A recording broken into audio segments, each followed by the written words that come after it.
Hi, hello everyone. This is Satish Kumar working as Assistant Professor in College GFGC Mitigation. Welcome to the Karnataka LMS powered by Directorate of Collegiate Education, Government of Karnataka.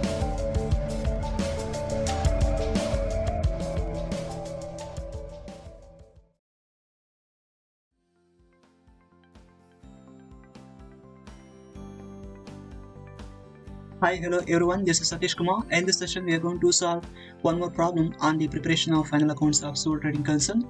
So, previous class ಅಲ್ಲಿ ನಾವು already 3 problems ಅನ್ನು solve ಮಾಡಿದ್ವಿ final accounts ಮೇಲೆ. ಈಗ 4ನೇ problem ಅನ್ನು solve ಮಾಡೋಣ. So you could see over the screen the problem goes like this. From the following trial balance of Kandawala Enterprises prepare final accounts. So Kandwala enterprises ಅವರ ಒಂದು trial balance ಅನ್ನು ಕೊಟ್ಟಿದ್ದಾರೆ. So as on 31st March, so 31st ಮಾರ್ಚ್ಗೆ ಈ ಒಂದು trial balance ಅನ್ನು ಕೊಟ್ಟಿದ್ದಾರೆ. So ಈ ಒಂದು ಮಾಹಿತಿಯನ್ನ ಬಳಸಿಕೊಂಡು we have to prepare the final account. So let us see the details. So capital, see capital it's nothing but it's a liability item. So ಇದನ್ನು ನಾವು ಬ್ಯಾಲೆನ್ಸ್ ಶೀಟ್ ಅಲ್ಲಿ ತೋರಿಸ್ತೀವಿ ಡೈರೆಕ್ಟ್ ಆಗಿ. Drawings is nothing but, see here, drawings should be eliminated from the capital in the balance sheet. So balance sheet ಅಲ್ಲಿ ಅದನ್ನ ತೋರಿಸ್ತೀವಿ. Opening stock is a trading item. So trading account ಅಲ್ಲಿ ತೋರಿಸ್ತೀವಿ. Next purchases, trading item. So trading account ಅಲ್ಲಿ ಬರುತ್ತೆ. Direct expenses, trading account ಅಲ್ಲಿ ಬರುತ್ತೆ. And sales, trading account ಅಲ್ಲಿ ಬರುತ್ತೆ, because sales ಮತ್ತೆ ಪರ್ಚೇಸಸ್ ಎಲ್ಲ ಟ್ರೇಡಿಂಗ್ ಅಕೌಂಟ್ ಅಲ್ಲಿ ನಾವು ಎಂಟ್ರಿ ಮಾಡಬೇಕಾಗಿದೆ. ಅಂಡ್ ರಿಟರ್ನ್ಸ್, ಸೇಲ್ಸ್ ರಿಟರ್ನ್ಸ್ ಮತ್ತೆ ಪರ್ಚೇಸ್ ರಿಟರ್ನ್ಸ್ ಏನೇ ಇದ್ರೂ ಕೂಡ ನಾವು ಟ್ರೇಡಿಂಗ್ ಅಕೌಂಟ್ ಅಲ್ಲಿ ತಗೊಂಡಿವಿ. ಇಲ್ಲಿ ಕೊಟ್ಟಿರುವಂಥದ್ದು ಅವರು ಕೇವಲ ಸೇಲ್ಸ್ ರಿಟರ್ನ್ಸ್ ಅನ್ನ ಕೊಟ್ಟಿದ್ದಾರೆ. So sales returns they have given. So sales returns must be taken into consideration and must be eliminated from the sales in the trading account. So ಅದಕ್ಕೆ ಅದನ್ನ trading account ಅಲ್ಲಿ less ಮಾಡಬೇಕಾಗುತ್ತೆ sales ಇಂದ, ಅದಕ್ಕೆ trading account ಅಲ್ಲಿ ಬರೀಬೇಕು. ಅದಕ್ಕೆ ಅಲ್ಲಿ ಟಿ ಅಂತ ತೋರಿಸಿದ್ವಿ. Next rent and taxes. Rent and taxes, it's like indirect expenditure. So in the profit and loss account. Bad debts in the profit and loss account indirect expenditure ಆಗುತ್ತೆ. Reserve for bad debts, that is also profit and loss account. And discount, see discount here, discount is allowed. So discount allowed profit and loss account ಅಲ್ಲಿ debit side ಬರೀತೀವಿ. And commission receive income ಆಗುತ್ತೆ profit and loss account ಅಲ್ಲಿ income side, that means credit side. Debtors and creditors, current assets ಮತ್ತು current liabilities respectively. So ಅದಕ್ಕೆ ಅದನ್ನ balance sheet ಅಲ್ಲಿ ತೋರಿಸ್ತೀವಿ. And furniture it's like fixed asset. So fixed asset ಆಗಿರೋ ಕಾರಣ ಇದನ್ನ ಬ್ಯಾಲೆನ್ಸ್ ಶೀಟ್ ಅಲ್ಲಿ ತೋರಿಸ್ತೀವಿ. Machinery also fixed asset, so balance sheet. Goodwill it's like intangible asset, so balance sheet ಅಲ್ಲಿ. And wages and salaries expenditure ಆಗುತ್ತೆ. So wages and salaries here we could say factory related ಆಗಿರುತ್ತೆ, ಆದ ಕಾರಣ ಇದನ್ನ ಇಲ್ಲಿ ನಾವು trading ಅಕೌಂಟ್ಗೆ ತೋರಿಸ್ತೀವಿ. And salaries that too for 10 months. Here they have given only 10 months. And what about 2 months? So ಒಂದು ವರ್ಷದಲ್ಲಿ 12 ತಿಂಗಳಿದ್ರೆ ಅದರಲ್ಲಿ 10 monthsಗೆ ಮಾತ್ರ ಇಲ್ಲಿ ಕೊಟ್ಟಿದ್ದಾರೆ. ಅಂಡ್ ಇನ್ 2 monthsಗೆ ಅವರು ಕೊಟ್ಟಿಲ್ಲ. ಸೊ ಆ 2 monthsಗೆ ನಾವು ಔಟ್ಸ್ಟ್ಯಾಂಡಿಂಗ್ ಸ್ಯಾಲರೀಸ್ ಆಗಿ ನಾವು ಟ್ರೀಟ್ಮೆಂಟ್ ಮಾಡಬೇಕಾಗುತ್ತೆ. ಸೊ ಔಟ್ಸ್ಟ್ಯಾಂಡಿಂಗ್ ಸ್ಯಾಲರೀಸ್ ಅನ್ನ ನಾವು 2 times ರೆಕಾರ್ಡ್ ಮಾಡ್ತೀವಿ. ಒಂದು ಸ್ಯಾಲರೀಸ್ ಅಲ್ಲಿಗೆ ಆ್ಯಡ್ ಮಾಡ್ತೀವಿ ಇನ್ the profit and loss account. So profit and loss ಅಕೌಂಟ್ಗೆ ಸ್ಯಾಲರೀಸ್ ಅಲ್ಲಿ ಅದನ್ನ ಆ್ಯಡ್ ಮಾಡ್ತೀವಿ. ಅದೇ ರೀತಿ ಇದನ್ನ ಬ್ಯಾಲೆನ್ಸ್ ಶೀಟ್ ಅಲ್ಲಿ ನಾವು ಕರೆಂಟ್ ಲಯಬಿಲಿಟಿ ಆಗಿ ತೋರಿಸ್ತೀವಿ, ಲಯಬಿಲಿಟಿ ಸೈಡ್, ರೈಟ್. ಸೊ ಈ ರೀತಿ ಅದನ್ನ ನಾವು ಟ್ರೀಟ್ಮೆಂಟ್ ಮಾಡಬೇಕಾಗುತ್ತೆ. And next is advertisement. So advertisement it's like promotional expenses. So ಅದಕ್ಕೆ ಇದನ್ನ ಪ್ರಾಫಿಟ್ ಅಂಡ್ ಲಾಸ್ ಅಕೌಂಟ್ ಅಲ್ಲಿ ತೋರಿಸ್ತೀವಿ. And next one is investment in debentures. It's like investment. So ಅದನ್ನ ನಾವು ಅಸೆಟ್ ಸೈಡ್ ಬ್ಯಾಲೆನ್ಸ್ ಶೀಟ್ ಅಲ್ಲಿ ತೋರಿಸ್ತೀವಿ. And loans and advances credit side ಕೊಟ್ಟಿದ್ದಾನೆ, receive ಆಗಿದೆ, that means loans and advances taken. So ಅದನ್ನ ನಾವಿಲ್ಲಿ ಲಯಬಿಲಿಟೀಸ್ ಆಗಿ ಪರಿಗಣಿಸಬೇಕಾಗುತ್ತೆ. ಸೊ ಅದಕ್ಕೆ ಬ್ಯಾಲೆನ್ಸ್ ಶೀಟ್ ಅಲ್ಲಿ ನಾವು ಬರಿತೀವಿ. ಸೊ ಈ ರೀತಿ ಟ್ರಯಲ್ ಬ್ಯಾಲೆನ್ಸ್ ಅಲ್ಲಿ ಕೊಟ್ಟಿರುವಂತ ಐಟಮ್ ಯಾವ ಕಡೆ ಬರೀಬೇಕು ಅಂತ ನಾವು ಈಗ ನೋಡಿದ್ವಿ. ಈಗ ಅಡ್ಜಸ್ಟ್ಮೆಂಟ್ಸ್ ಅನ್ನ ನೋಡೋಣ. ಸೊ ಅಡ್ಜಸ್ಟ್ಮೆಂಟ್ಸ್ ಅನ್ನ ಯಾವ ರೀತಿ ನಾವಿಲ್ಲಿ ಮಾಡೋದು. Let us see first one closing stock. See closing stock ಅನ್ನೋದು 2 times ನಾವು ರೆಕಾರ್ಡ್ ಮಾಡಬೇಕು. As already seen in this previous session, closing stock ಅನ್ನೋದು ನಾವು ಫಸ್ಟ್ ಟ್ರೇಡಿಂಗ್ ಅಕೌಂಟ್ ಅಲ್ಲಿ ಬರಿತೀವಿ. ಅಂಡ್ ನೆಕ್ಸ್ಟ್ ಬ್ಯಾಲೆನ್ಸ್ ಶೀಟ್ ಅಲ್ಲಿ ಕರೆಂಟ್ ಅಸೆಟ್ ಆಗಿ ಅದನ್ನ ತೋರಿಸ್ತೀವಿ. ಸಪೋಸ್ ಇಲ್ಲಿ market price and cost price ಕೊಟ್ಟಲ್ಲಿ ನಾವು ಕ್ಲೋಸಿಂಗ್ ಸ್ಟಾಕ್ಗೆ always we have to consider whichever is least so ಯಾವುದು ಲೀಸ್ಟ್ ಇದೆಯೋ ಅದನ್ನ ಪರಿಗಣಿಸಬೇಕು. ಇಲ್ಲಿ ಕಾಸ್ಟ್ ಕೊಟ್ಟಿಲ್ಲ ಅಥವಾ ಮಾರ್ಕೆಟ್ ಪ್ರೈಸ್ ಇನ್ಫಾರ್ಮೇಶನ್ ಕೊಟ್ಟಿಲ್ಲ, ಜಸ್ಟ್ ಅಮೌಂಟ್ ಅನ್ನ ಕೊಟ್ಬಿಟ್ಟಿದ್ದಾನೆ. ಸೊ ಈ ರೀತಿ ಇದ್ದಾಗ ವೆರಿ ಈಸಿ. ಸೊ ಆ ಅಮೌಂಟ್ ಅನ್ನ ನಾವು ಡೈರೆಕ್ಟ್ ಆಗಿ ತಗೋಬಹುದು. ಸಪೋಸ್ ಏನಾದರೂ ಮಾರ್ಕೆಟ್ ಪ್ರೈಸ್ ಕಾಸ್ಟ್ ಸಪರೇಟ್ ಕೊಟ್ಟಿದ್ದಲ್ಲಿ ವಿಚ್ ಎವರ್ ಈಸ್ ಲೀಸ್ಟ್ ಅಂತ ನಾವು ಪರಿಗಣಿಸಿ ಕ್ಲೋಸಿಂಗ್ ಸ್ಟಾಕ್ಗೆ ವ್ಯಾಲ್ಯೂ ಅನ್ನು ಹಾಕೋಬೇಕಾಗುತ್ತೆ. And next thing is rent of 4000 has been prepaid. So ಇದನ್ನ ನಾವು ರೆಂಟ್ ಅಲ್ಲಿ ಅಂದ್ರೆ ಪ್ರಾಫಿಟ್ ಅಂಡ್ ಲಾಸ್ ಅಕೌಂಟ್ ಅಲ್ಲಿ ಲೆಸ್ ಮಾಡ್ತೀವಿ. And similarly we are going to show it as current asset in the balance sheet. So balance sheet ಅಲ್ಲಿ ನಾವು ಅದನ್ನ asset ಆಗಿ ತೋರಿಸ್ತೀವಿ, ಕರೆಂಟ್ ಅಸೆಟ್ ಆಗಿ ಅದನ್ನ ತೋರಿಸ್ತೀವಿ. And next, provide 2% reserve for bad debts and debtors, and it was realized that our data worth ₹1000 proved to be bad and has to be written off. So ಇಲ್ಲಿ ಬ್ಯಾಡ್ dates ಅನ್ನ ಕೊಟ್ಟಿದ್ದಾರೆ, ಬ್ಯಾಡ್ debts write of ಮಾಡಬೇಕು ಅಂತ ಹೇಳಿದ್ದಾರೆ. So bad dates ₹1000 and RBD reserve for bad debts, that is new RBD because already there is one RBD, that means old RBD trial balance ಅಲ್ಲಿ ಇದೆ, ಇದು new RBD. So ಇದು percentage ಕೊಟ್ಟಿದ್ರೆ that is 2% on ಡೆಟಾಸ್. So ಡೆಟಾಸ್ ಇಲ್ಲಿ ನಾವು ನೋಡೋದಾದ್ರೆ 20,250 ಇದೆ. So ಇದರ ಮೇಲೆ ನಾವು ಕ್ಯಾಲ್ಕುಲೇಟ್ ಮಾಡಬೇಕಾಗುತ್ತೆ. ಸೊ ಕ್ಯಾಲ್ಕುಲೇಟ್ ಮಾಡಿ ನಾವು ನೋಡಿದ್ದೆ ಆದಲ್ಲಿ ಸೊ ನಾವು 385 ನೋಡಬಹುದು, ₹385 ಬರುತ್ತೆ. And next thing is write off depreciation at 7.5% on machinery and 15% on furniture. So ಇಲ್ಲಿ depreciation respect to asset ಮೇಲೆ ಕ್ಯಾಲ್ಕುಲೇಟ್ ಮಾಡಬೇಕಾಗುತ್ತೆ, respect to assets ಮೇಲೆ ಕ್ಯಾಲ್ಕುಲೇಟ್ ಮಾಡಬೇಕಾಗುತ್ತೆ. ಸೊ respect to assets ಅಲ್ಲಿ ಅದನ್ನ ಲೆಸ್ ಮಾಡಬೇಕು, ಅಂದ್ರೆ ಬ್ಯಾಲೆನ್ಸ್ ಶೀಟ್ ಅಲ್ಲಿ ಇದನ್ನ ಲೆಸ್ ಮಾಡಬೇಕು respect to assets ಗೆ, and should be shown in the profit and loss account. Profit and loss account ಅಲ್ಲಿ ಇವನ್ನ ತೋರಿಸಬೇಕಾಗುತ್ತೆ. And next to create discount on creditors. So ಇಲ್ಲಿ creditors ಇಂದ ಡಿಸ್ಕೌಂಟ್ ಅನ್ನ ಪಡೆದಿದ್ದೀವಿ, ಇಟ್ಸ್ ಲೈಕ್ ಇನ್ಕಮ್. ಸೊ ಅದಕ್ಕೆ it should be shown as creditors ಅಲ್ಲಿ ಇದನ್ನ less ಮಾಡಬೇಕು. So creditors balance sheet ಅಲ್ಲಿ ಏನು ಕೊಟ್ಟಿದ್ರು ಅದನ್ನ creditors ಇಂದ ಲೆಸ್ ಮಾಡಬೇಕಾಗುತ್ತೆ.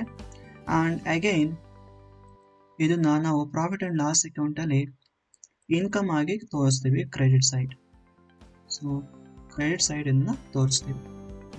Like this, we have to make all these adjustments. Let us start preparing the trading account, profit and loss account, and balance sheet. Now let us start preparing the trading account, profit and loss account, and balance sheet.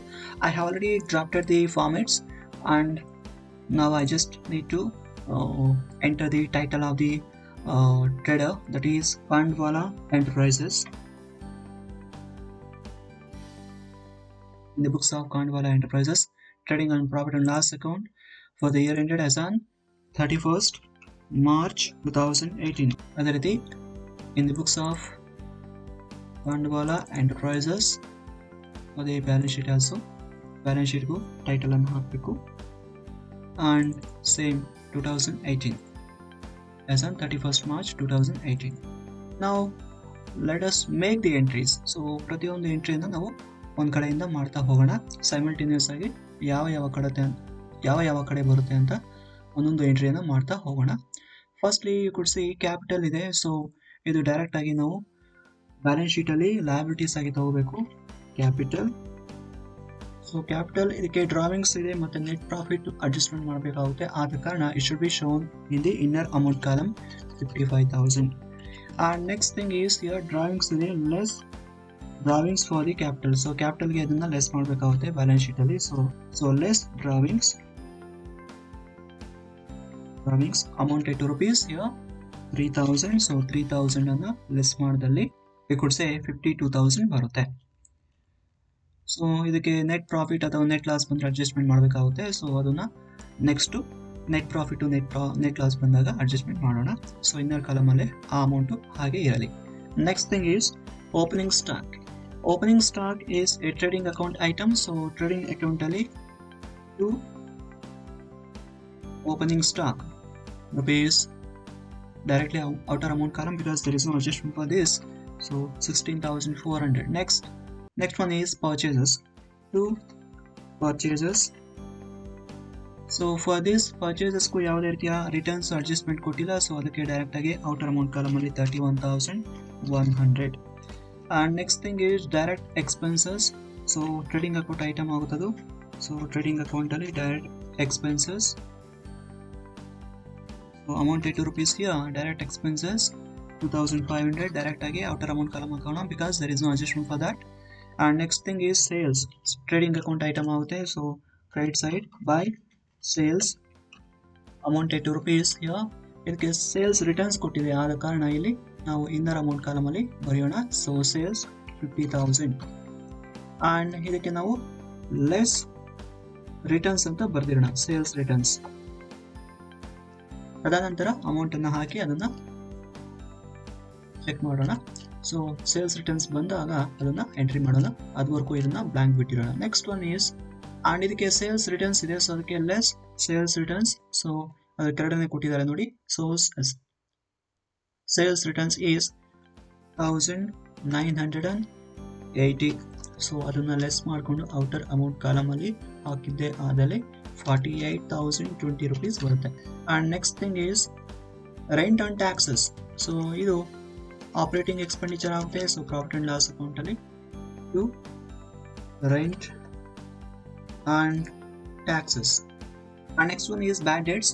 So bad debts ಅನ್ನು ನಾವು inner amount column ಅಲ್ಲಿ ಬರೆಯೋಣ because there are huge adjustments for this. So ಇದಕ್ಕೆ adjustment ಜಾಸ್ತಿ ಇದೆ, so inner amount column ಅಲ್ಲಿ ಬರೆಯೋಣ. Next thing is reserve for bad debts. So ಇದು ಓಲ್ಡ್ ರಿಸರ್ವ್. ಸೊ ಇದನ್ನ ಲೆಸ್ ಮಾಡ್ಬೇಕು ನಾವು. ಸೊ ಲೆಸ್ ಮಾಡ್ಬೇಕಂದ್ರೆ ಫಸ್ಟ್ ನಾವು ಹೊಸ ರಿಸರ್ವ್ಸ್ ಮತ್ತೆ ಹೊಸ ಬ್ಯಾಡ್ ಡೇಟ್ಸ್ನ ಇಲ್ಲಿ ಆ್ಯಡ್ ಮಾಡ್ಕೋಬೇಕಾಗುತ್ತೆ. ಸೊ ಅದು ಅಡ್ಜಸ್ಟ್ಮೆಂಟ್ ಅಲ್ಲಿ ಕೊಟ್ಟಿದ್ದಾರೆ. ಆಲ್ರೆಡಿ ನಾವು ಡಿಸ್ಕಸ್ ಮಾಡ್ದಂಗೆ ಬ್ಯಾಡ್ ಡೇಟ್ಸ್ ರೈಟ್ ಆಫ್ ಮಾಡಬೇಕಾಗಿರೋಂಥ ಬ್ಯಾಡ್ ಡೇಟ್ಸ್ ನ್ಯೂ ಇದೆ. ಸೊ ಅದನ್ನು ಫಸ್ಟ್ ನಾವು ಎಂಟ್ರಿ ಮಾಡ್ಕೊಳ್ಳೋಣ. ನೆಕ್ಸ್ಟು ಒಟ್ಸೆ ನ್ಯೂ ರಿಸರ್ವ್, ನ್ಯೂ RBD ಇದೆ. ಸೊ ಅದನ್ನು ಕೂಡ ನಾವು ಅಡ್ಜಸ್ಟ್ಮೆಂಟ್ ಮಾಡಿದಾಗ ಮಾಡೋಣ. ಸೊ ಇವೆಲ್ಲ ಟೋಟಲ್ ಮಾಡಿದ ಮೇಲೆ ಬಂದಂತಹ ಬ್ಯಾಲೆನ್ಸ್ ಇಂದ less this old RBD. So this old RBD is amounted to rupees 1,500 ಕೊಟ್ಟಿದ್ದಾರೆ. ಸೊ ಅದನ್ನ ಇಲ್ಲಿ ನಾವು ಲೆಸ್ ಮಾಡಬೇಕಾಗುತ್ತೆ ಫ್ರಮ್ ದಿ ಏನು ಈ ಎರಡು ಅಡ್ಜಸ್ಟ್ಮೆಂಟ್ಸ್ ಆದಮೇಲೆ, ಈ ಎರಡು ಅಡ್ಜಸ್ಟ್ಮೆಂಟ್ಸ್ ಆದ ನಂತರ ಬರುವಂಥ ಬ್ಯಾಲೆನ್ಸ್ಗೆ ನಾವು ಓಲ್ಡ್ RBD ಅನ್ನು ಲೆಸ್ ಮಾಡಿ ಔಟರ್ ಅಮೌಂಟ್ ಕಾಲಮ್ಗೆ ಹಾಕಬೇಕು. ಅದು ಅಡ್ಜಸ್ಟ್ಮೆಂಟ್ಸ್ ಮಾಡಿದಾಗ ನೋಡೋಣ. Next we have discount, that is allowed. Discount allowed ಇದೆ. So discount allowed profit and loss account ಅಲ್ಲಿ debit side discount allowed rupees 1,375 directly outer amount column because there is no adjustment for this. And then commission received profit and loss account ಅಲ್ಲಿ income ಆಗಿ ನಾವು ತಗೋಬೇಕಾಗುತ್ತೆ. So commission received amounted to rupees 255. So direct outer amount column because there is no adjustment for that. And next thing is debtors and creditors. So current assets current liability ಆಗುತ್ತೆ. So first current assets ಆದಂತಹ debtors ಅನ್ನ fill ಮಾಡೋಣ. So debtors entry ಮಾಡೋಣ. So ಡೇಟಾಸ್ಗೆ ಇಲ್ಲಿ adjustment ಇರೋ ಕಾರಣ inner amount column ಅಲ್ಲಿ ಫಸ್ಟ್ ಬರ್ಕೊಳ್ಳೋಣ 20,250. ಅಂಡ್ ಕ್ರೆಡಿಟರ್ಸ್ ಕರೆಂಟ್ ಲಯಬಿಲಿಟಿ ಆಗುತ್ತೆ. So creditors liability side creditors. So ಇದಕ್ಕೂ ಒಂದು ಅಡ್ಜಸ್ಟ್ಮೆಂಟ್ ಕೊಟ್ಟಿದ್ದಾರೆ. ಸೊ ಆದ ಕಾರಣ ಇದನ್ನ ಕೂಡ ಇನ್ನರ್ ಅಮೌಂಟ್ ಕಾಲಮ್ ಅಲ್ಲಿ ಬರೆಯೋಣ. So creditors is 18,500. And next we have furniture. Furniture is a fixed asset. So asset side furniture. So furniture ಗೆ ಇಲ್ಲಿ ಅಡ್ಜಸ್ಟ್ಮೆಂಟ್ ಕೊಟ್ಟಿದ್ದಾರೆ ಬಿಕಾಸ್ ಅಲ್ಲಿ ಡೆಪ್ರಿಸಿಯೇಷನ್ ನಾವು ಕಾಣ್ಬೋದು ಅಡ್ಜಸ್ಟ್ಮೆಂಟ್ ಅಲ್ಲಿ. ಸೊ ಆದ ಕಾರಣ ಇನ್ನರ್ ಅಮೌಂಟ್ ಕಾಲಮ್ ಅಲ್ಲಿ ನಾವು ಅದನ್ನ ಬರೀಬೇಕಾಗುತ್ತೆ 6,000. And next thing is we could see over the screen machinery fixed asset ಆಗುತ್ತೆ. So asset side in the balance sheet. So ಅದಕ್ಕೂ ಅಡ್ಜಸ್ಟ್ಮೆಂಟ್ ಇದೆ. ಸೊ ಅದಕ್ಕೆ ಇನ್ನರ್ ಅಮೌಂಟ್ ಕಾಲಮ್ ಅಲ್ಲಿ ಬರ್ದಿದ್ದೀವಿ 12,000. Next we have goodwill. So intangible asset ಆಗುತ್ತೆ goodwill. So outer amount column ಅಲ್ಲಿ ಬರೆಯೋಣ because there is no adjustment for that 7,500 in the asset side. Next wages and salaries. So ಇದು direct expenditure ಆಗುತ್ತೆ ಪ್ರೊಡಕ್ಷನ್ಗೆ ಸಂಬಂಧಪಟ್ಟಂಥದ್ದು. So ಅದಕ್ಕೆ ಇದನ್ನ ನಾವು trading account ಅಲ್ಲಿ ಬರೀಬೇಕು to wages and salaries. So wages and salaries rupees 7,000 rupees. And next one is salaries ಕೊಟ್ಟಿದ್ದಾರೆ. So ಅದು ಪ್ರಾಫಿಟ್ ಅಂಡ್ ಲಾಸ್ ಅಕೌಂಟ್ ಅಲ್ಲಿ ಬರುತ್ತೆ. ಅಂಡ್ ಮೋಸ್ಟ್ ಇಂಪಾರ್ಟೆಂಟ್ಲಿ ಇಲ್ಲಿ ಸ್ಯಾಲರೀಸ್ ಫಾರ್ 10 months ಮಾತ್ರ ಕೊಟ್ಟಿದ್ದಾರೆ. ರಿಮೈನಿಂಗ್ 2 months ಅನ್ನು ನಾವು ಔಟ್ಸ್ಟ್ಯಾಂಡಿಂಗ್ ಆಗಿ ಪರಿಗಣಿಸಬೇಕಾಗುತ್ತೆ. Salaries for 10 months. ಸೊ ಅದನ್ನು ಇನ್ನರ್ ಕಾಲಮಲ್ಲೇ ಬರೆಯೋಣ, ಬಿಕಾಸ್ ಇನ್ನು ರಿಮೈನಿಂಗ್ 2 ಮಂತ್ಸನ್ನು ಔಟ್ಸ್ಟ್ಯಾಂಡಿಂಗ್ ಆಗಿ ಆ್ಯಡ್ ಮಾಡಬೇಕಾಗುತ್ತೆ. ಸೊ ಅದ ಕಾರಣ ಇದನ್ನು ನಾವು ಫಸ್ಟು ಇನ್ನರ್ ಕಾಲಮಲ್ಲಿ ಬರ್ಕೊಳ್ಳೋಣ 5000 ರುಪಿ. ಇದಕ್ಕೆ ಅಡ್ಜಸ್ಟ್ಮೆಂಟ್ ಮಾಡಿಬಿಡೋಣ. So it will be concluded. So ಈ ಒಂದು ಅಡ್ಜಸ್ಟ್ಮೆಂಟ್ ಮಾಡಿದ್ರೆ ಈ ಒಂದು ಐಟಮ್ಗೆ ಒಂದು ಕನ್ಕ್ಲೂಷನ್ ಸಿಗುತ್ತೆ. ಸೊ ಅದಕ್ಕೆ ಇಲ್ಲಿ less outstanding salaries 2 ಮಂತ್ಸ್ಗೆ 2 months. So ಇಲ್ಲಿ 2 ಮಂತ್ಸ್ಗೆ ಔಟ್ಸ್ಟ್ಯಾಂಡಿಂಗ್ ಸ್ಯಾಲರಿಯನ್ನು ನಾವು ಕ್ಯಾಲ್ಕುಲೇಟ್ ಮಾಡೋದಾದರೆ ಯು ಜಸ್ಟ್ ಅಬ್ಸರ್ವ್. ಸೊ ಇಲ್ಲಿ ಕೊಟ್ಟಿರೋದು 10 ಮಂತ್ಸ್ಗೆ ಸ್ಯಾಲರಿ ಕೊಟ್ಟಿದ್ದಾರೆ, 2 ಮಂತ್ಸ್ ಔಟ್ಸ್ಟ್ಯಾಂಡಿಂಗ್ ಆಗಿ ನಾವು ಪರಿಗಣಿಸಬೇಕು. ಸೊ 2 ಮಂತ್ಸ್ಗೆ ನಾವು ಕ್ಯಾಲ್ಕುಲೇಟ್ ಮಾಡೋದು ಯಾವ ರೀತಿ? See it could be taken as working note. So salaries outstanding 2 ಮಂತ್ಸ್ಗೆ. ಸೊ 2 ಮಂತ್ಸ್ಗೆ ನಾವು ಔಟ್ಸ್ಟ್ಯಾಂಡಿಂಗ್ ನೋಡೋದಾದರೆ we could calculate it as total ಆಗಿರೋದು 5000, that too for 10 months. Then what about for 2 months? So calculate ಮಾಡಿದ್ರೆ it will be like 1000 ರೂಪಾಯಿ ಬರುತ್ತೆ. So it should be taken as outstanding item. So outstanding item ಆಗಿ ಈ ಒಂದು 1000 ರೂಪಾಯಿನ ನಾವು ತಗೋಬೇಕಾಗುತ್ತೆ. ಸೊ ಇದನ್ನು ಫಸ್ಟ್ ನಾವು ಔಟ್ಸ್ಟ್ಯಾಂಡಿಂಗ್ ಸ್ಯಾಲರಿ ಆಗಿ ತಗೊಂಡು ಪ್ರಾಫಿಟ್ ಆ್ಯಂಡ್ ಲಾಸ್ ಅಕೌಂಟಲ್ಲಿ ಅಡ್ಜಸ್ಟ್ಮೆಂಟ್ ಮಾಡಿ ತದನಂತರ ಇದನ್ನು ನಾವು ಬ್ಯಾಲೆನ್ಸ್ ಶೀಟ್ಗೆ ಎಂಟ್ರಿ ಮಾಡಬೇಕಾಗುತ್ತೆ ಕರೆಂಟ್ ಲಯಬಿಲಿಟಿ ಆಗಿ. ಸೊ 2 ಮಂತ್ಸ್ಗೆ ನಾವು ಆಲ್ರೆಡಿ ಕ್ಯಾಲ್ಕುಲೇಟ್ ಮಾಡಿದ್ದೀವಿ. It is 1000 rupee. ಸೊ ಈ 1000 ರೂಪಾಯಿಯನ್ನು ಆ್ಯಡ್ ಮಾಡಿ ಔಟರ್ ಕಾಲಮ್ಗೆ ಹಾಕೋದಾದರೆ 6000 ಆಗುತ್ತೆ. ಅಗೈನ್ ಇದನ್ನು ನಾವು ಬ್ಯಾಲೆನ್ಸ್ ಶೀಟ್ಗೆ ತೊಗೊಂಡೋಗಿ ಬ್ಯಾಲೆನ್ಸ್ ಶೀಟಲ್ಲಿ ಇದನ್ನು ನಾವು ಕರೆಂಟ್ ಲಯಬಿಲಿಟಿ ಆಗಿ ತೋರಿಸ್ಬೇಕು. Outstanding salary of 2 months rupees, outer ಕಾಲಮಲ್ಲಿ 1000 ರೂಪಿ. ಸೊ ಈ ರೀತಿ ಆ ಒಂದು ಅಡ್ಜಸ್ಟ್ಮೆಂಟನ್ನು ನಾವು ಮಾಡಿದ್ದೀವಿ. Next thing is advertisement. See advertisement it's like an indirect expenditure. So direct ಆಗಿ ನಾವು ಪ್ರಾಫಿಟ್ ಆ್ಯಂಡ್ ಲಾಸ್ ಅಕೌಂಟಲ್ಲಿ to advertisement. So outer amount ಕಾಲಮಲ್ಲಿ 9000 rupee, because there is no adjustment for this. And next thing is investment in debentures. So ಇದು asset side investment ಆಗಿ ನಾವು ತೋರಿಸ್ಬೇಕಾಗುತ್ತೆ. So asset side investments ಆಗಿ ತೋರಿಸ್ಬೇಕು. Investment in debentures, so that is amounted to rupees 8500 directly outer amount column. And next thing is loans and advances. So loans and advances borrowed. So ಇಲ್ಲಿ borrow ಮಾಡಿದ್ದಾರೆ, so ಅದಕ್ಕೆ ಅದನ್ನು liability side ನಾವು ತೋರಿಸ್ತೀವಿ. So loans and advances, so direct ಆಗಿ outer amount ಕಾಲಮಲ್ಲಿ 13,750. Like this we have entered the trial balance details. So trial balance details ಅನ್ನು ನಾವು feed ಮಾಡಿದ್ದೀವಿ. ಈಗ adjustments ಅನ್ನು ನೋಡೋಣ. Let us see the adjustments portion. Firstly you could see over the screen the first adjustment is closing stock. So closing stock ಕೊಟ್ಟಿದ್ದಾರೆ. So ಇದನ್ನು ನಾವು 2 times record ಮಾಡಬೇಕು. ಒಂದು ಸಾರಿ ಟ್ರೇಡಿಂಗ್ ಅಕೌಂಟಲ್ಲಿ ತೋರಿಸ್ಬೇಕು, ಇನ್ನೊಂದು ಸಾರಿ ಬ್ಯಾಲೆನ್ಸ್ ಶೀಟಲ್ಲಿ ಕರೆಂಟ್ ಅಸೆಟ್ ಆಗಿ ನಾವು ತೋರಿಸ್ಬೇಕಾಗುತ್ತೆ. ಸಪೋಸ್ ಇಲ್ಲಿ ಮಾರ್ಕೆಟ್ ಪ್ರೈಸು ಕಾಸ್ಟ್ ಪ್ರೈಸ್ ಕೊಟ್ಟಿದ್ದಲ್ಲಿ ವಿಚೆವರ್ ಈಸ್ ಲೀಸ್ ತೊಗೊತಿದ್ವಿ, ಬಟ್ ಹಿಯರ್ ಕಾಸ್ಟು ಮತ್ತು ಮಾರ್ಕೆಟ್ ಪ್ರೈಸ್ ಕೊಟ್ಟಿಲ್ಲ, ಡೈರೆಕ್ಟ್ ಆಗಿ ಅಮೌಂಟ್ ಕೊಟ್ಟಿದ್ದಾರೆ. So it is very easy. So ಆ ಅಮೌಂಟನ್ನು ನಾವು ಟ್ರೇಡಿಂಗ್ ಅಕೌಂಟಲ್ಲಿ ಕ್ಲೋಸಿಂಗ್ ಸ್ಟಾಕ್ ಆಗಿ ಮತ್ತು ಬ್ಯಾಲೆನ್ಸ್ ಶೀಟಲ್ಲಿ ಅದನ್ನು ಕರೆಂಟ್ ಅಸೆಟ್ ಆಗಿ ನಾವು ತೋರಿಸ್ಬೇಕಾಗುತ್ತೆ. So let us start making this entry. Firstly trading ಅಕೌಂಟಲ್ಲಿ ನಾವು ಅದನ್ನು ತೋರಿಸೋಣ for a closing stock. So amounted to rupees 17,250, and again it must be shown as current asset in the balance sheet under assets heading. So balance sheet alli closing stock, that is amounted to rupees 17,250. Next adjustment is rent of 4,000 has been prepaid. So ಇಲ್ಲಿ prepaid ಆಗಿದೆ rent. So ಇದನ್ನು ನಾವೇನು ಮಾಡಬೇಕು, it must be deducted from the rent. So ರೆಂಟಲ್ಲಿ ಇದನ್ನು profit and loss ಅಕೌಂಟಲ್ಲಿ less ಮಾಡಬೇಕು ರೆಂಟ್ಗೆ. ಸೊ ಪ್ರಾಫಿಟ್ ಆ್ಯಂಡ್ ಲಾಸ್ ಅಕೌಂಟಲ್ಲಿ ರೆಂಟ್ ಐಟಮ್ಗೆ ಇದನ್ನು ಲೆಸ್ ಮಾಡಬೇಕು. It should be deducted from the rent item in the profit and loss account. Again it must be shown as a current asset in the balance sheet. So balance ಶೀಟಲ್ಲಿ current asset ಆಗಿ ಇದನ್ನು ತೋರಿಸ್ಬೇಕಾಗುತ್ತೆ.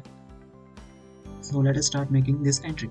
So firstly let us deduct this prepaid rent from the rent and taxes in the profit and loss account.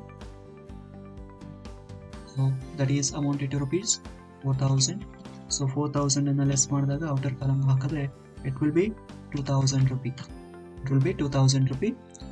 Again, it must be shown in the balance sheet. As current asset. So prepaid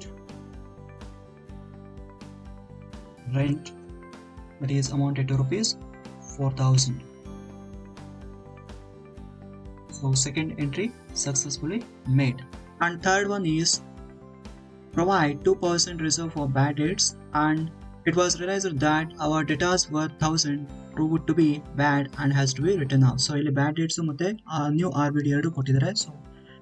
so first bad dates ಏನು new ಬ್ಯಾಡ್ dates ಕೊಟ್ಟಿದ್ರು ಇದನ್ನ ನಾವು old ಬ್ಯಾಡ್ ಡೇಟ್ಸ್ಗೆ add ಮಾಡಬೇಕು. ಅದೇ ರೀತಿ new RBD ಅನ್ನು ಕೂಡ new RBD ಏನು ಕೊಟ್ಟಿದ್ದಾರೋ ಸೊ ಅದನ್ನು ಕೂಡ ಇಲ್ಲಿ ನಾವು ಬ್ಯಾಡ್ ಡೇಟ್ಸ್ಗೆ ಓಲ್ಡ್ ಬ್ಯಾಡ್ ಡೇಟ್ಸ್ಗೆ ಆ್ಯಡ್ ಮಾಡಬೇಕು. ಸೊ ಓಲ್ಡ್ ಬ್ಯಾಡ್ ಡೇಟ್ಸ್ಗೆ ಆ್ಯಡ್ ಮಾಡಿ, ಸೊ ಓಲ್ಡ್ ಬ್ಯಾಡ್ ಡೇಟ್ಸ್ಗೆ ಇವೆರಡನ್ನ ಕೂಡ ಆ್ಯಡ್ ಮಾಡಿ ತದನಂತರ ಇದನ್ನ ಬ್ಯಾಲೆನ್ಸ್ ಶೀಟಲ್ಲಿ ಡೇಟಾಸ್ಗೆ ಲೆಸ್ ಮಾಡಬೇಕಾಗುತ್ತೆ. ಸೊ ಡೇಟಾಸ್ ಏನಿದಾವೆ ಆ ಡೇಟಾಸಲ್ಲಿ ಇದನ್ನ ಲೆಸ್ ಮಾಡಬೇಕಾಗುತ್ತೆ. So let us start making this entry. So firstly already ನಾವು ಅದನ್ನು ಬರೆದಿದ್ದೀವಿ. ಸೊ ನ್ಯೂ ಬ್ಯಾಡ್ ಡೇಟ್ಸ್ ಏನು ಕೊಟ್ಟಿದ್ದಾರೋ ಇಲ್ಲಿ ನಾವು ನೋಡ್ಕೋಬೇಕು. So new bad dates they have given 1000 rupee. So 1000 rupeeಯನ್ನು ನಾವು ಆ್ಯಡ್ ಮಾಡ್ಕೊಂಡ್ವಿ. So 400 plus 1000 totally 1400. And next new RBD ಅಡ್ಜಸ್ಟ್ಮೆಂಟಲ್ಲಿ ಕೊಟ್ಟಿರುವಂಥ ನ್ಯೂ RBD ಅಂದರೆ 2% ಪ್ರಕಾರ ಇಲ್ಲಿ ನಾವು ಕ್ಯಾಲ್ಕುಲೇಟ್ ಮಾಡಬೇಕು. ಸೊ 2% ಪ್ರಕಾರ ನಾವು ಕ್ಯಾಲ್ಕುಲೇಟ್ ಮಾಡಬೇಕು ಅಂದರೆ ಸೊ 2% ಪ್ರಕಾರ ನಾವು 2% ಪ್ರಕಾರ ಡೇಟಾಸ್ ಮೇಲೆ ನ್ಯೂ RBD ಕ್ಯಾಲ್ಕುಲೇಟ್ ಮಾಡಬೇಕು. ನ್ಯೂ RBD 2% ಪ್ರಕಾರ ಕ್ಯಾಲ್ಕುಲೇಟ್ ಮಾಡೋದಾದರೆ ಆನ್ ಡೇಟಾಸ್. ಸೊ ಡೇಟಾಸ್ ಇಲ್ಲಿ ನಮಗೆ ಕೊಟ್ಟಿರೋದು 20,250. ಸೊ ಇದ್ರ ಮೇಲೆ 2% ಆಲ್ರೆಡಿ ನಾವು ಕ್ಯಾಲ್ಕುಲೇಟ್ ಮಾಡಿದ್ವಿ. ಇಟ್ ವಿಲ್ ಬಿ 385 rupee ಬರುತ್ತೆ. ಸೊ 385 rupeeಯನ್ನು ಆ್ಯಡ್ ಮಾಡೋಣ 1400ಗೆ. ಟೋಟಲ್ ಆಗಿ you will be getting 385 plus 1400. It would be shown as 1000. So 1400 plus 385. So it will be shown as 1785. So from this we have to eliminate old RBD as I already written. So already now 1500 old RBD trial balance ಅಲ್ಲಿ ಏನಿದೆಯೋ ಅದನ್ನ ಇಲ್ಲಿ less ಮಾಡಿ outer amount ಕಾಲಮ್ಗೆ ಹಾಕಬೇಕಾಗುತ್ತೆ. So ಇಲ್ಲಿ ನಾವು less ಮಾಡಿ outer amount ಕಾಲಮ್ಗೆ ಹಾಕೋದಾದ್ರೆ 285 ಬರುತ್ತೆ. ಸೊ 1785 ಅಲ್ಲಿ 1500 ಕಳೆದಲ್ಲಿ it will be 285. And now most importantly, new bad debts, new RBD should be taken over to the balance sheet and should be eliminated from the debtors. So less new bad debts written off, that is 1000 rupee, that must be eliminated from 20,250. So 1000 rupee ಅನ್ನ 20,250 ಅಲ್ಲಿ eliminate ಮಾಡಿದಾಗ it will B 19,250. Again ಇದನ್ನ ನಾವು ಇದರಲ್ಲಿ less new RBD. So new RBD we have already calculated 385. 385 ಅನ್ನ ಇಲ್ಲಿ ನಾವು less ಮಾಡಬೇಕಾಗುತ್ತೆ. ಸೊ 385 ಅನ್ನ ನಾವು ಇಲ್ಲಿ ಲೆಸ್ ಮಾಡಿದಾಗ it will B you could say 385 deducted from 19,250 ಅಂದಲ್ಲಿ 18,865 ಬರುತ್ತೆ. that can be calculated. So 18,865 ಅನ್ನೋದು ನಮಗಿಲ್ಲಿ ಸಿಗುತ್ತೆ. ಸೊ 18,865 ಇಲ್ಲಿ ನಮಗೆ ನೆಟ್ ಫಿಗರ್ ಸಿಗುತ್ತೆ. And next thing is write off depreciation at 7.5% on machinery and 15% on furniture. So machinery ಮೇಲೆ ಮತ್ತು furniture ಮೇಲೆ ರೆಸ್ಪೆಕ್ಟಿವ್ ರೇಟ್ಸ್ ಅನ್ನು ಕ್ಯಾಲ್ಕುಲೇಟ್ ಮಾಡಿ ಆ ಒಂದು ಡೆಪ್ರಿಸಿಯೇಷನ್ ಅನ್ನ ರೆಸ್ಪೆಕ್ಟಿವ್ ಅಸೆಟ್ಸ್ ಅಲ್ಲಿ ಲೆಸ್ ಮಾಡಬೇಕಾಗುತ್ತೆ. ಅಂದ್ರೆ ಬ್ಯಾಲೆನ್ಸ್ ಶೀಟ್ ಅಲ್ಲಿ ರೆಸ್ಪೆಕ್ಟಿವ್ ಅಸೆಟ್ಸ್ ಅದನ್ನ ಲೆಸ್ ಮಾಡಬೇಕು. ಅಂಡ್ ಸಿಮಿಲರ್ಲಿ ಅದನ್ನ ನಾವು ಪ್ರಾಫಿಟ್ ಅಂಡ್ ಲಾಸ್ ಅಕೌಂಟ್ ಅಲ್ಲಿ ಎಕ್ಸ್ಪೆಂಡಿಚರ್ ಆಗಿ ಡೆಬಿಟ್ ಸೈಡ್ ತೋರಿಸಬೇಕಾಗುತ್ತೆ.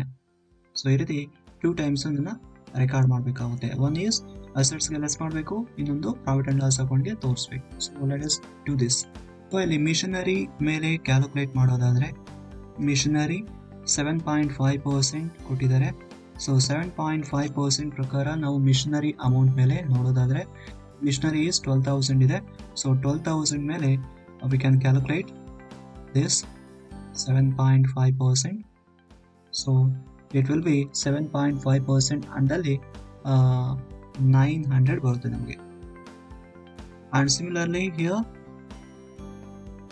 ಫರ್ನಿಚರ್ ಕೇಳಿದ್ದಾರೆ. ಸೊ ಫರ್ನಿಚರ್ ಇಲ್ಲಿ ಅಮೌಂಟ್ ಕೊಟ್ಟಿರ್ತಾರೆ, ಕುಡಿಸಿ 6,000 ಕೊಟ್ಟಿದ್ದಾರೆ. ಸೊ 6,000 ಮೇಲೆ ನಾವು 15% ಪ್ರಕಾರ ಕ್ಯಾಲ್ಕುಲೇಟ್ ಮಾಡಿದ್ದೆ ಆದರೆ so it will be around 900 ಬರುತ್ತೆ. ಸೊ ಮಿಷನರಿ ಆ್ಯಂಡ್ ಫರ್ನಿಚರ್, ಈಗ ನಾವು ರೆಸ್ಪೆಕ್ಟಿವ್ ಮಿಷನರಿ ಮತ್ತು ಫರ್ನಿಚರ್ಗೆ ಲೆಸ್ ಮಾಡೋಣ. ಫರ್ನಿಚರ್ ಫಸ್ಟ್ಲಿ, ಫರ್ನಿಚರಲ್ಲಿ ಲೆಸ್ ಡೆಪ್ರಿಸಿಯೇಷನ್. ಸೊ ಫರ್ನಿಚರ್ಗೆ depreciation we have calculated 900. So 900 ಅನ್ನು ಎಲಿಮಿನೇಟ್ ಮಾಡೋಣ. ಸೊ 900 ಅನ್ನು ಇಲ್ಲಿ ಎಲಿಮಿನೇಟ್ ಮಾಡಿದ್ದಲ್ಲಿ will be getting we could say 5,100. And again machinery ಇದೆ, ಮಿಷನರಿಗೂ ಡೆಪ್ರಿಸಿಯೇಷನ್ ಇದೆ. So less depreciation. ಸೊ ಅದಕ್ಕೆ ಡೆಪ್ರಿಸಿಯೇಷನ್ ಆಲ್ರೆಡಿ ನಾವು ಕ್ಯಾಲ್ಕುಲೇಟ್ ಮಾಡಿದಂಗೆ 7.5% ಪ್ರಕಾರ 900 ಬರುತ್ತೆ. ಸೊ 900 ಅನ್ನು ನಾವು ಎಲಿಮಿನೇಟ್ ಮಾಡಿದ್ದಲ್ಲಿ, ಸೊ 900 ಎಲಿಮಿನೇಟ್ ಮಾಡಿದ್ದಲ್ಲಿ ಇಟ್ ವಿಲ್ ಬಿ ಲೈಕ್ 11,100 ಬರುತ್ತೆ. ಸೊ ಹೀಗೆ ನಾವು ಡೆಪ್ರಿಸಿಯೇಷನ್ ಅನ್ನು ಅಸೆಟ್ಸ್ ಅಲ್ಲಿ ಲೆಸ್ ಮಾಡಿದ್ವಿ. ಈಗ again that must be shown as revenue expenditure in the profit and loss account. So profit and loss account ಅಲ್ಲಿ ರೆವಿನ್ಯೂ ಎಕ್ಸ್ಪೆಂಡಿಚರ್ ಆಗಿ ಅದನ್ನ ತೋರಿಸಬೇಕಾಗುತ್ತೆ. So to depreciation on furniture. So ಫರ್ನಿಚರ್ಗೆ ಇಲ್ಲಿ ಡೆಪ್ರಿಸಿಯೇಷನ್ ಬಂದು we have calculated already and we have shown already 900. and again to depreciation on machinery 900. So ಈ ರೀತಿ ಈ ಒಂದು ಟ್ರಾನ್ಸಾಕ್ಷನ್ ಅನ್ನ ಟ್ವೈಸ್ ನಾವು ಎಂಟರ್ ಮಾಡಿದೀವಿ. and next adjustment is create discount on creditors at 3%. So 3% creditors ಮೇಲೆ discount ಅನ್ನ create ಮಾಡಿದ್ದಾರೆ. ಸೊ ದಟ್ ಮೀನ್ಸ್ ಇದು ಇನ್ಕಮ್ ಆಗುತ್ತೆ. ಸೊ ಅದಕ್ಕೆ ಫಸ್ಟ್ ನಾವು ಪ್ರಾಫಿಟ್ ಅಂಡ್ ಲಾಸ್ ಅಕೌಂಟ್ ಅಲ್ಲಿ ಇದನ್ನ ಕ್ರೆಡಿಟ್ ಸೈಡ್ ತೋರಿಸ್ತೀವಿ. And again it must be deducted from the creditors. So creditors ಅಲ್ಲಿ ಇದನ್ನ ಲೆಸ್ ಮಾಡ್ತೀವಿ ಇನ್ the balance sheet. So balance sheet ಅಲ್ಲಿ ಕ್ರೆಡಿಟರ್ಸ್ ಇಂದ ಇದನ್ನ ಲೆಸ್ ಮಾಡ್ತೀವಿ. So like this we can make this entry. So let us do this. ಇಲ್ಲಿ 3% ಅಂತ ಕೊಟ್ಟಿದ್ದಾರೆ. ಸೊ ಕ್ರೆಡಿಟರ್ಸ್ ನೋಡ್ಕೋಬೇಕು. So creditors amount is 18,500. So 18,500 ಮೇಲೆ we have to calculate 3%. So 3% calculate ಮಾಡಿದ್ರೆ it will be around we could say 555 ಬರುತ್ತೆ. So ಈ ಒಂದು 555 ಅನ್ನ ಈಗ ಕ್ರೆಡಿಟರ್ಸ್ ಅಲ್ಲೂ ಲೆಸ್ ಮಾಡಬೇಕು. Again profit and loss account credit side ತೋರಿಸಬೇಕು. Let us do this. So credit side by discount on creditors. Say the amount is as we calculated 555 and this must be deducted from the creditors. So balance sheet ali less discount on creditors is 555. So 555 ಅನ್ನ ಇಲ್ಲಿ ನಾವು eliminate ಮಾಡಿದ್ದೆ ಆದಲ್ಲಿ 555 ಅನ್ನ eliminate ಮಾಡಿದ್ದೆ ಆದಲ್ಲಿ will be getting the net figure of 17,945. Yes, 17,945. You can calculate it. So 17,945 ಬರುತ್ತೆ. Like this we have made all the adjustments properly. So ಈಗ let us balance the trading account and profit and loss account and let us see whether our balance sheet tallies or not. First I am going to close the trading account. So trading account and the first close ಮಾಡ್ತಿದ್ದೀವಿ. and before that make sure that you have made all the entries properly. so ಎಲ್ಲ entries proper ಆಗಿ ಮಾಡಿದ್ದೀರಾ ಇಲ್ವಾ ಅಂತ check ಮಾಡಿಕೊಂಡು close ಮಾಡಬೇಕಾಗುತ್ತೆ. So ಇಲ್ಲಿ ನಾವು ಎಲ್ಲ ಪರ್ಫೆಕ್ಟ್ ಆಗಿ ಮಾಡಿದ್ದೀವಿ ಅಂತ ಅಂದ್ಕೊಂಡಿದ್ದೀವಿ. ಸೊ ಇಲ್ಲಿ ಟೋಟಲ್ ಮಾಡೋಣ. ಇಲ್ಲಿ ಕ್ರೆಡಿಟ್ ಸೈಡ್ ಜಾಸ್ತಿ ಇದೆ, ಸೊ ಅದಕ್ಕೆ ಕ್ರೆಡಿಟ್ ಸೈಡ್ನ ಟೋಟಲ್ ಮಾಡ್ತಿದ್ದೀವಿ. ಸೊ ಎರಡು ಐಟಮ್ಸನ್ನು ಇಲ್ಲಿ ಟೋಟಲ್ ಮಾಡಿದೆ ಅಂದರೆ ಇವಿ 65,270. ಸೊ ಅದನ್ನು ಹೇಗೆ ಇಲ್ಲಿ ಬರ್ಕೊತೀವಿ, 65,270. 65,270. So now let us see the balancing figure. So balancing figure ಇಲ್ಲಿ ನಾವು ನೋಡೋದಾದ್ರೆ ಈ ಎಲ್ಲ ಐಟಮ್ಸ್ ಅನ್ನು ನಾವು 65,270 ಇಂದ ಲೆಸ್ ಮಾಡಿದ್ದೆ ಆದಲ್ಲಿ we can get 8,270 as gross profit.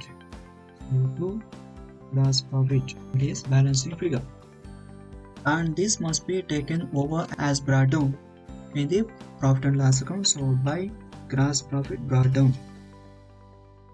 gross profit brought down. So 8,270, and then ಈಗ ನಾವು ಪ್ರಾಫಿಟ್ ಅಂಡ್ ಲಾಸ್ ಅಕೌಂಟ್ ಅನ್ನು ಟೋಟಲ್ ಮಾಡಬೇಕಾಗುತ್ತೆ. You could observe on the screen. So ಇಲ್ಲಿ ಪ್ರಾಫಿಟ್ ಅಂಡ್ ಲಾಸ್ ಅಕೌಂಟ್ ನಾವು ಅಬ್ಸರ್ವ್ ಮಾಡೋದಾದ್ರೆ left hand side ಜಾಸ್ತಿ amount ಇದೆ, because debit ಸೈಡಲ್ಲಿ ಜಾಸ್ತಿ ಅಮೌಂಟ್ ಇರೋದು ಕಾಣ್ತಿದೆ. ಸೊ ಇಲ್ಲಿ ಡೆಬಿಟ್ ಐಟಮ್ಸ್ ಜಾಸ್ತಿ ಇರೋ ಕಾರಣ ನಾವು ಫಸ್ಟು ಡೆಬಿಟ್ ಕಾಲಮನ್ನು ಟೋಟಲ್ ಮಾಡೋಣ. Is equal to sum of all the debit items of profit and loss account. So the sum is 21,460. So 21,460 ಏನು ಬಂದಿದೆಯೋ ಅದನ್ನು ಪುನಃ ಇಲ್ಲಿ ನಾವು ಬರ್ಕೊತೀನಿ, 21,460. Now let us see the balancing figure. So ಈ ಮೂರು ಐಟಮ್ಸನ್ನು ನಾವಿಲ್ಲಿ ಟೋಟಲ್ ಮಾಡಿಕೊಂಡು 21,460 ಅಲ್ಲಿ ಲೆಸ್ ಮಾಡಿದ್ದೆ ಆದಲ್ಲಿ we will be getting the net loss. So the balancing figure will be 12,380 rupees as balancing figure, and should be taken as net loss by net loss balancing figure.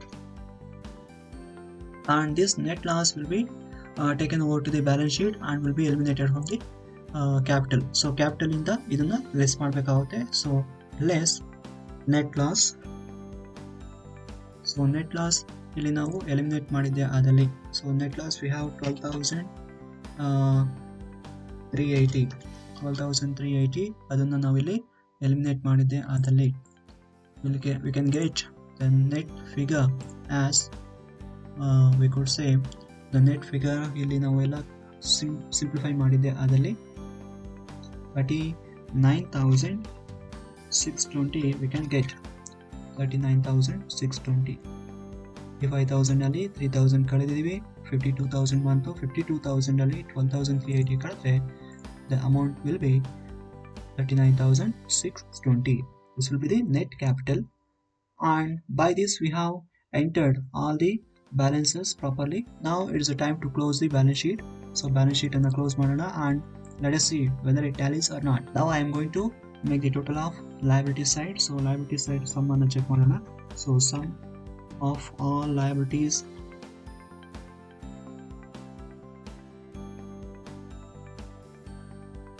So total of liability side is 72,315. Now let us see whether it tallies with the asset side. So assets ಅನ್ನು ನಾವೀಗ total ಮಾಡೋಣ. is equal to sum of all the assets. So all the assets, yes, it tallies. So asset side ಮತ್ತೆ liability side ಒಂದೇ amount ಬಂದಿದೆ. So balance sheet Tally ಆಗ್ತಿದೆ. So we could see liability side also 72,315, asset side also same amount. So like this we have prepared the trading account, profit and loss account and balance sheet properly for the given problem. These are about today's session. Hope you enjoyed this session also. If you want to study much about these contents, just go through the references which I quoted over the screen. These are the best references for further studies. And in the next session, I'll be back with one more interesting content. Until then, keep smiling. This is Satish Kumar signing out.